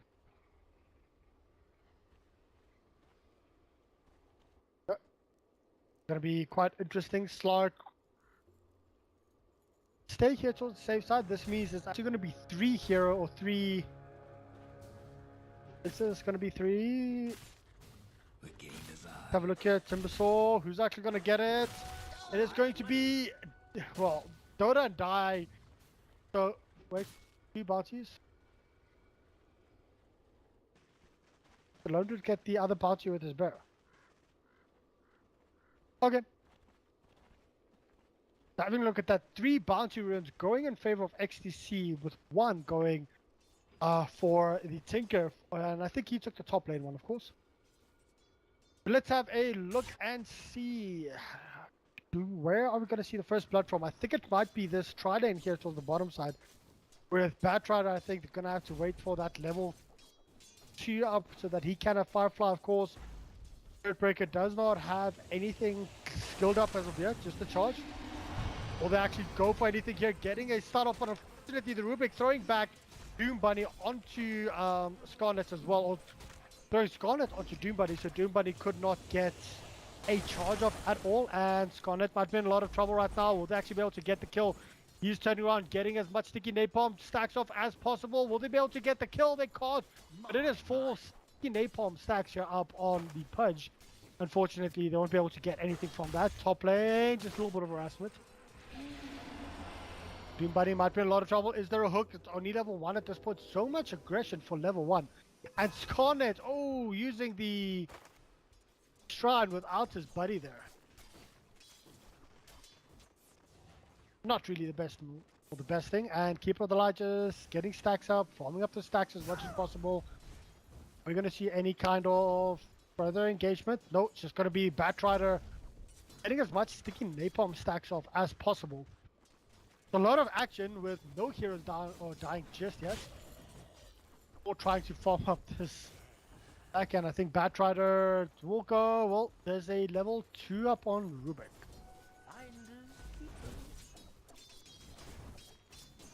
And level 2 on Bats is going to be close, I think. Spirit Breaker, he already has it too, so he just has to back out now. As soon as this level 2 hits up, the Firefly will be there, and this will be... Well, there you go. They actually do manage to go up onto the Slug right now. Slug does go in. Do they manage to get a charge off? Very well played. Are they going to turn around and go into the Slug? The Slug does have 2 sticky napalm stacks off, and he's busy burning. The hook is there, but unfortunately, I don't think it's going to be enough. There is going to be the Slug that dies. 1 last hit needed. Blue Cat drawing first blood on the side of xTc here towards the bottom lane, and that's what I spoke about. As soon as this level 2 comes up, if they engage onto anyone, the chance of them surviving is going to be extremely, extremely low. You know, Doom Bunny is busy wrapping around. He has gone for a level up in Greater Bash. He does, of course, scout out Mr. Potato Head. Just keeping an eye on him. Saying, hello, buddy. And probably just wrapping himself back towards this bottom lane. Clarity up on the Batrider. Does, of course, have 2 levels up in sticky napalm right now, so they might actually decide to go for another kill up on the Slug. However, this close to the tower, ooh, they do manage to come in and Pudge using a smoke. Unfortunately, the smoke just got killed instantly.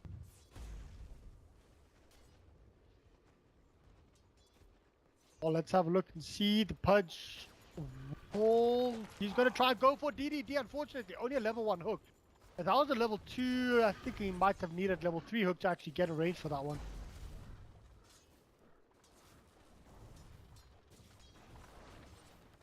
Looking at the last hits and the denies at this point, Batrider leading the Slug 10-2 versus 8-4. And are we going to see anything? They're trying to go onto the Slug right now. Is there going to be a charge? There's the charge actually hitting Mr. Potato Head as well as hitting the Slug. Can they get anything? They turn around, they decide to go on Mr. Potato Head. The bashes are real. Will they actually be able to get it? 1 last hit needed. They do. He dies in base. Now they turn around. Are they going to be able to go onto Slark? Of course, there's a very deep observer ward, so they do manage to see the Slark coming in here. The charges on Mr. Slark. He does actually get bashed up. Will they be able to get a secondary bash, a follow-up bash on the Spirit Breaker? Slark, of course, has gone for a level in essence shift right now. So he will be stealing a little bit. And I see another charge coming through towards the middle lane. We will actually see an engagement going in onto DDD right now. The charge is onto Pudge. Will Pudge actually die? Is he going to commit to this? There you go. One hit needed. He does manage to get it with a RNG bash coming through from Doombunny. 3-0 at this point in favor of xTc. xTc flexing their muscles and showing why they are one of the top teams in Masters at this point. And just controlling up this map completely with the Spirit Breaker. I mean, people really underestimate the Space Cow and what he can do. He can fulfill a similar role to the Slaughter. Plus, he can always just give vision, especially if you're busy chasing someone, if you want to engage on someone, but you won't be able to have vision on them for long. And I think the side of DC needs to drop a ward right here to try and scout out the up and down charges of this Spirit Breaker. Guys, we are sitting 5 minutes into this game. 33 last hits going for the Timbersaw here. We have not actually looked at top at this point, but it's 33-3 versus Beastmaster's 26-1. Top two last hits, or last hitters, is in favor of xTc. However, there's a charge coming up on the Beastmaster. This will actually give them the vision of him, and this is exactly what I spoke about earlier, just being able to have that vision constantly. And DC start might be in a lot of trouble. He used the roll, goes straight onto the Timbersaw. However, he's still being charged up. Will they actually be able to get the kill? There's the stun. One hit needed, one more hit needed. No, Doombunny comes in and kills that one. Goes completely crazy, gets a double kill, managing to kill Traxion on the Pudge. That's the power of having the Spirit Breaker just keep constant vision. It could sometimes backfire, but very well played there by the Timbersaw, just getting off. Oh, Maple might be in a lot of trouble right now. Will they actually be able to get a kill off at this point or not? No. Start to turn around and go to the tower. Batrider finally falling here towards the bottom lane, and there's another charge here onto Mr. Potato Head. There's a charge going all the way from the top lane. What level is Mr. Potato Head sitting at? Only sitting. Oh, not Mr. Potato Head. Who's Doombunny's charger? Doombunny's only level 5, so he does not have his level 6. He does actually go into the Illuminate range, and Doombunny running through the creeps, actually getting a pull off at the same time. So the power of these Spirit Breaker. I really like seeing those. Spirit Breaker OP, man. Spirit Breaker just so damn OP. There's a hook coming through. It is a level 2 hook. Does not actually hit onto DDD. But they do decide to go for more kills right now. They want to go into the slot. Slog does, of course, have a Shadow Dance up at this point, and he will manage to get out of this one alive. But I'm not quite sure for how long. Are they going to be able to get the charge off? The charges, they're onto the slot right now. Oh! Batrider, buddy, what did you do there? Use the Flaming Lasso on a creep. I think Batrider might actually be dead right now. He does not have TP. The hook. Oh, they do not manage to. Not quite sure what happened there. However, they do want to go in onto the Slog right now. Slog does have 2 stacks up, and is he going to be charged? No mana for charge. Just going to back off, give everyone full HP, full mana, and let's have a look. What has Keeper of the Light been doing? Just farming up at this point, going in for that Hand of Midas. He wants to have that Hand of Midas up soon. Charge coming in towards Tinker. Does he have level 6? No level 6 up on the Spirit Breaker just yet. He is hoping for any kind of lucky bashes at this point, but actually getting misses completely. And now they want to turn around, going in onto the Pudge. Pudge's mana's being drained up right now. Is he going to be thrown onto the high ground? No, Blue Cat does not get thrown onto the high ground, but the charge is coming in. Does actually manage to get onto 3 heroes. Stay charge on the Spirit Breaker. There's a lot of damage. Everyone is busy burning. That's the first hero down. Now they're turning around, going on to the Beastmaster. Beastmaster dies as well. The Batrider is still burning everyone. That's 3 heroes now. There's going to be 4 heroes. That is a 4-hero. How much is it? That's a 4-hero. Demolish, crush. I really don't know what to say. But they just couldn't get the kill on the Batrider. Batrider was just burning everyone alive.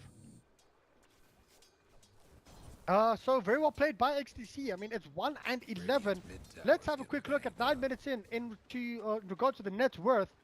top 3 are in favor of xTc, and we haven't even seen Timbersaw taking part in any like team fights or anything, but Timbersaw already has Hooded Defiance up, Arcane Boots up, sitting on 5,000 net worth, doing a tier 2 dive while the tier 1 tower is still up.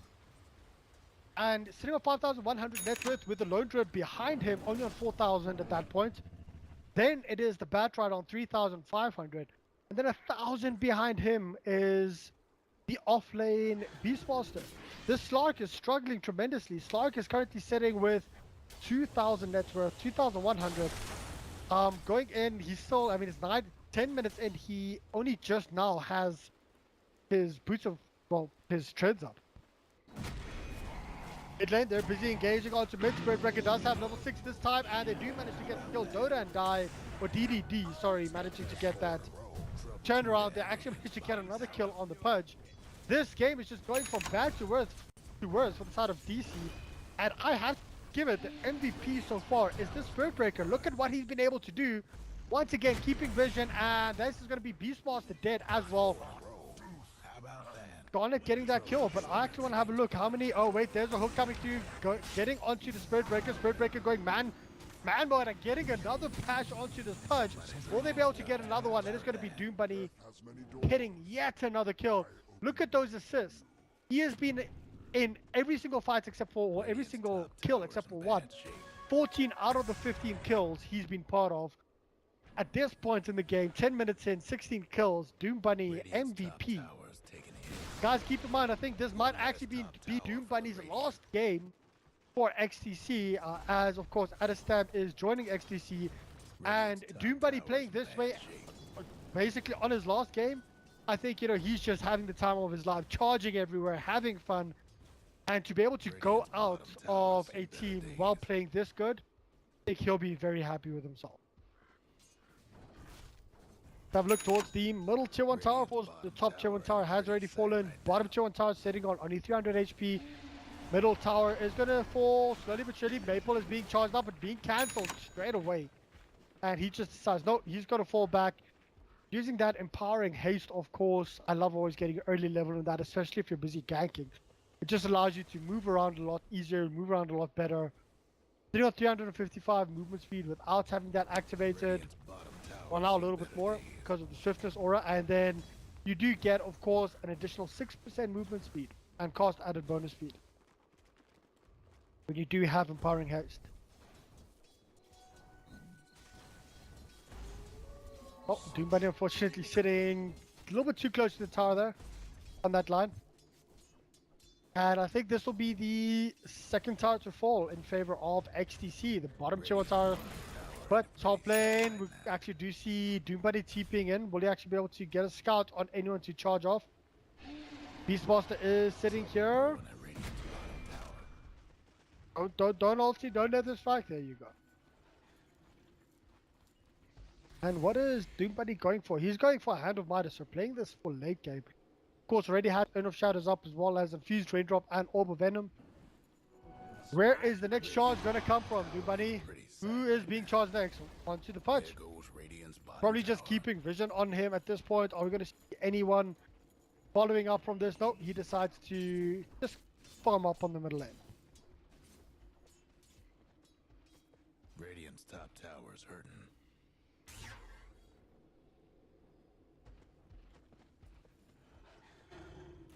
Four heroes mid for DC. Beastmaster as well, sitting on level 10, working his way towards his Necros. He does have his first level of Necros up. Not actually bad. The hook coming through from Trackshot.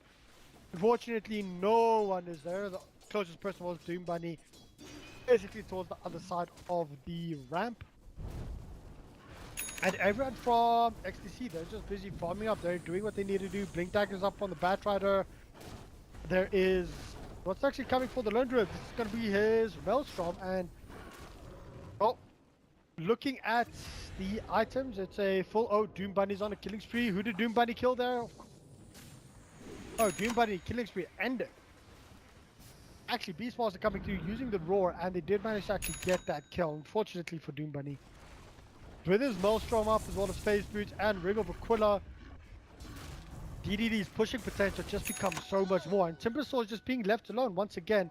He nearly has his Bloodstone up. He is sitting 900 away from his Bloodstone. He can actually just dismantle everything. And there you go. Bloodstone is up. 14 minutes into the game. Hood of Defiance and Bloodstone. The net worth here for the side of xTc. I mean, they're sitting at around 15,000 net worth lead at 14 minutes into the game. So, old school Chinese methodology, they would always wait until they had a 20,000 net worth lead before going for high ground. But let's have a look here. We do see the engagements. They do actually manage to kill the Rubik. And towards the backline, there's an ultimate onto Maple on the Tinker. And they want to go for more. Unfortunately, the Punch actually dies. That is Scarlet getting that kill. This is going to be the mid-tier 1 tower falling for xTc. Do they want more? Is anyone going to come in here to try and defend this? Slark is slowly but surely, I mean, he is bringing his Shadow Amulet just to try and keep him safe. And he's going to try and split push this if he can. But he's also being charged right now. Will Spirit Breaker, buddy, I don't think you can actually kill him. We will have a charge up again in 5 seconds. Who will he decide to go on to? Is it going to be the Tinker? Where is the Vision? So they do have Vision up on Beastmaster. Are they going to turn around and go for the Beastmaster? Very good ward placement from xTc to actually scout this out, scout out both heroes. Have a look at the Vision for DC at this point. Vision for DC having this high ground, being able to scout out 3 heroes here, or 2 heroes here for the side of xTc. Does allow this Slark, of course, to be able to push out into his jungle, farm up a little bit more. He nearly has his Shadow Blade off. It's going to be a very difficult game for this Slark, but the stunt and traction have actually smoked up. Will they be able to get a kill here onto Lone Druid? They do actually scout him out. Will they get the kill? There's the hook, and it goes onto the bear. Unfortunately, it doesn't land on him. But Lone Druid does, well, they do actually manage to get to engage onto the Lone Druid. Lone Druid might actually survive from this, but unfortunately, it's not going to be enough. He did use, not quite sure how he died there. He did use a Savage Roar, but I think it just wasn't enough at that point. You know, bottom lane, that's the first kill that I've been so far. Slark did die here. There's Timbersaw just going crazy, and now they decide to Rubik using the flaming lasso. But unfortunately, Rubik is still alive. The unfortunate Blue Cat did not manage to get his illuminate on him. Now just trying to right click him down. He does eventually do that. Traction does die as well. But the Potato Head is still alive. Don't know how he still survived from that. Actually using his magic stick, not quite sure how many charges he had up. That's a 3-for-1 trade-off, and only reason why I'm saying 4-1 trade-off is 1 hero died on top, but the side of DC just lost 3 heroes towards the bottom lane. And slowly but surely, xTc moving up towards that 20,000 old advantage. At the 17 minutes in, this is favoring xTc quite heavily. However, DC, of course, they do have a Tinker, but because of that Tinker, there is a Spirit Breaker that can always charge up, always keep Vision on him. Doom Bunny has to also be careful because sooner or later, this Tinker can actually blow him up. Having Boots of Travel up on this Tinker, he's going to try and split push up as much as possible. Don't die. 18 charges up on his Bloodstone. Is he going to go in, trying to do as much damage as possible? There you go. Actually going in onto Traction. Is there any kind of follow-up? It is the Potato Head that actually stole his ulti, but Doom Bunny. Sorry, Dodan died. He's going in and going crazy at this point. They do actually roar up onto the Spirit Breaker. Spirit Breaker, unfortunately, well, is still alive for the side of for the side of xTc. DC could not do anything, and now it is going to be stunned. And I think stun is going to be charged straight back in. Doom Bunny actually does fall. Eventually, there's Slark. He goes into his ultimate fall, trying to get out of this one, and he will be able to leap out of that alive. But it's still too little, too late, and they want to try and go for anything further. No, just more TPs coming in for DC. Very aggressive TPs by Mr. Potato Head, trying to force them out the middle lane.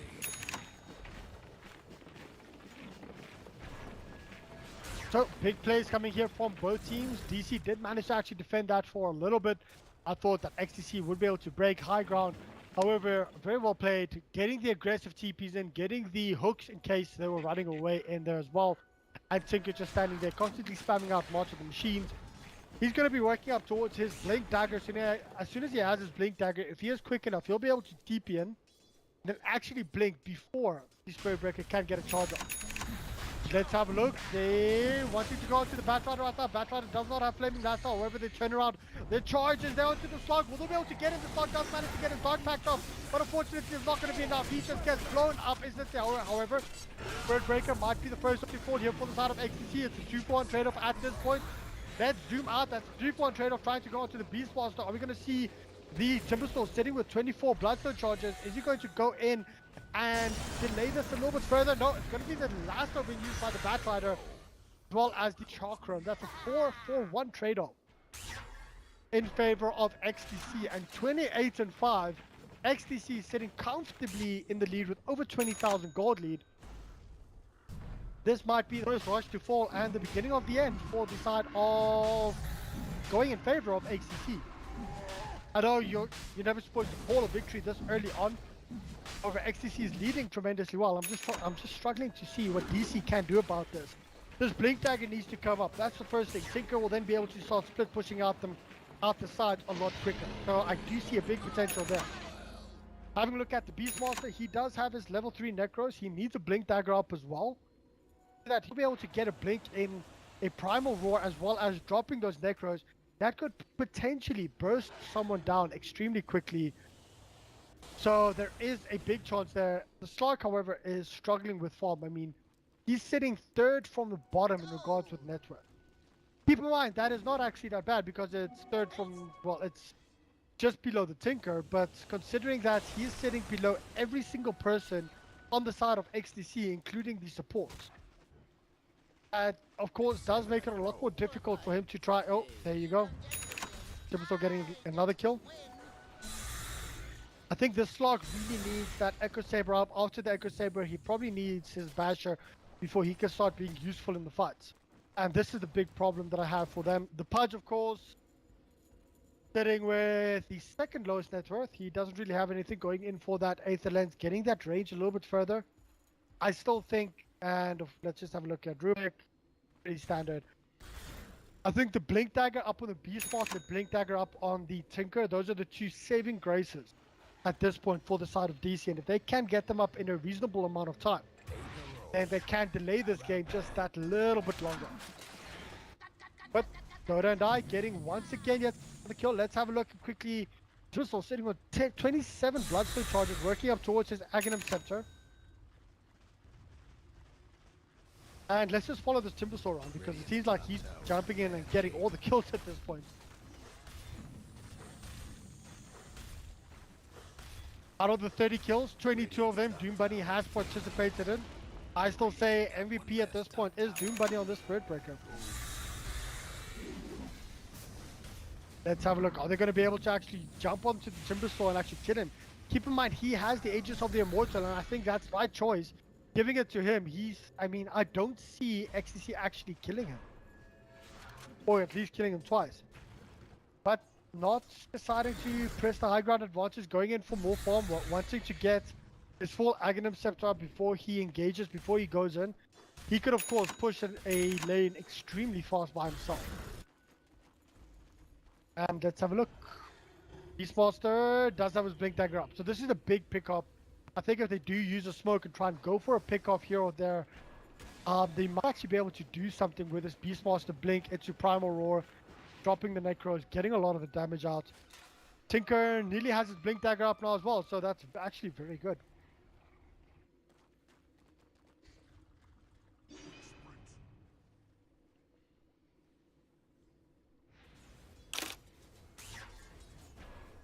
Middle lane, Mr. Potato Head still forming up. They, of course, do have a smoke up.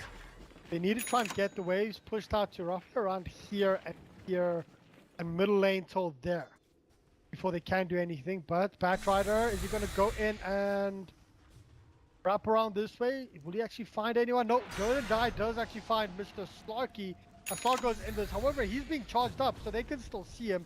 And will they actually decide to, do they have any dust or anything to counter him? Fortunately, Spirit Breaker does not have dust. This Spirit Breaker bringing in dust straight away as soon as you saw that. Wow, okay. You managed to go for a quick pick off there. Dota and I getting a kill onto Trackshot. I'm zooming out right now. The hook's coming through. Hook does not. He goes to everyone. And there's another charge coming in onto the punch. However, they turn around. They want to go to the Spirit Breaker right now. Beast Master did blink in. He, of course, is getting mana leaked up completely. Who's going to be the first one to drop the... Clark is in a lot of trouble here towards the top side. However, they're trying to kill the Timbersaw. Timbersaw is still alive. He's getting at nearly 50 HP. He kills the punch yet again. Now they go in and they do manage to eventually get the kill onto the Slog. Slog does buy back. And a fight that literally took place here, as well as there. So I couldn't really track everything that was happening there. But Dota Die is still alive. Keep that in mind. He still has Aegis and he's regenerating at over 50 HP per second. They literally are trying to throw everything at him. Unfortunately, they can't at this point. And Tinker does have his Blink Dagger up, so he'll be able to... I wouldn't be surprised if he just TPs in. Okay, well, he can't go in top. So, he can't go in bot. Where's this Tinker gonna go? I honestly think DC needs to try and smoke up right now. They need to try and smoke up, and because they do see that Dota Die is always pushing one lane, they do see that DDD is always pushing in another. You need to decide and go for one of the two and try and just smoke up and go for a quick pick off.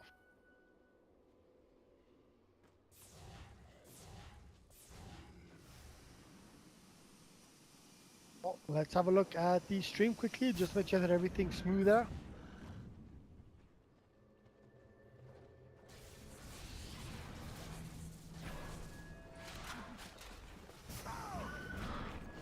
Well, Maple is there, busy TPing out. Will he actually be able to get out of that one? He does. So this is, I mean, with the Hawk that can constantly just fly around, get vision, this is exactly why I said they do need that Blink Dagger up on the Tinker. He can go into the Hawk, he can blink in, or TP in, blink over towards the sides and just start pushing out the lanes. And with a Blink Dagger up, it's going to be a little bit more difficult for xTc to do anything, even with 30 charges on a Bloodstone on the Timbersaw. They're going to try and keep the lanes pushed out here by the Tinker, and are they actually going to be able to... There's a charge coming in onto the Potato Head. Thunder's trying to get the kill. Will they be able to get the kill onto the Lone Gun? Unfortunately not. Slog is in a lot of trouble. Dota and Die just comes through and completely demolishes.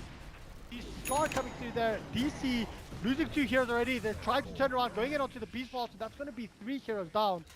What looks like a promising engagement for the side of DC. Unfortunately, Tinker's the next person that Dota and Die wants to try and kill. Unfortunately, he won't be able to get anything with Potato Head. You can't really do anything up against that 65 HP regen. This Timbersaw is literally, he's just going to be able to stand here and take everything you have. It was so close. They nearly managed to kill off the Lone Drill. I think if they managed to actually get that kill, the fight might have turned out just a little bit differently, but they do decide to hook in the Timbersaw. Timbersaw does not manage to get his hook off or his Timber Chain off in time. The first tier 3 tower of the game had actually fallen, and well, Timbersaw is going straight in, managing to get that kill. He's just so damn tanky, and he's just doing so much for side of xTc. It's just completely crazy. Lone Druid does have an Eye of Scarred up as well as a full Dragon Lance, so he is also sitting on 2400 HP, and that is in his range form. Never mind his melee form itself. The first lane of racks has fallen down, of course, the melee rack going in for the range rack as well. xTc having a significant lead, nearly 45,000, I think this is roughly around the 40,000 mark in favor of xTc, and DC, they're still trying to hold it out. However, the top 5 heroes for xTc are eclipsing any hero for the side of DC. There's a hook onto the Lone Red Bear. However, they're trying to go in. The War is onto the Spirit Breaker. Will they actually be able to get the kill on the Spirit Breaker? Tinker did buy back. However, they did manage to once again get the kill onto Doom Bunny at least. The Slog is busy running around. He is going to be able to get out of there alive at this point. No, he doesn't. The Spirit Bear is just extremely fast, and he's just going and look at the amount. There you go. GG, well played. That's just taking place everywhere, and well, Dota and Die playing extremely well. I think 37 charges up, of course, the Lone Dread as well. But I still want to give my player of the game to Doom Buddy. He was just everywhere. He secured the mid game, he secured the top lane, he secured the bottom lane, he secured the middle lane, he secured the enemy jungle. He just secured the entire game for xTc. Very well played there, considering that this is probably his last game for xTc. Well played, and a much deserved win and a much deserved MVP going to Doom Buddy. Yeah, DC's lineup, I think they just got rattled a little bit too early. they struggled to get the blink dagger or the blink dagger timings up onto the Tinker as well as that guy. It's been a long day.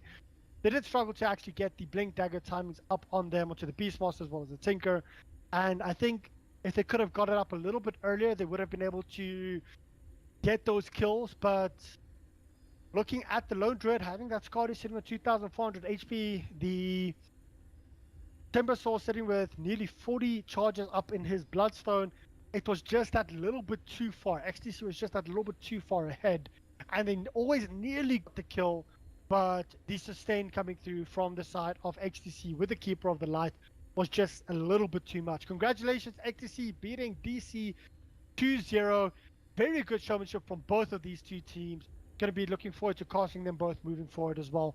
Guys, thanks so much for watching in game. For those of you that don't know who I am, I'm RidditZ on stream as well. Thanks so much. Subscribe, like the stream, and we'll check you guys sometime next week. Peace out. Cheers.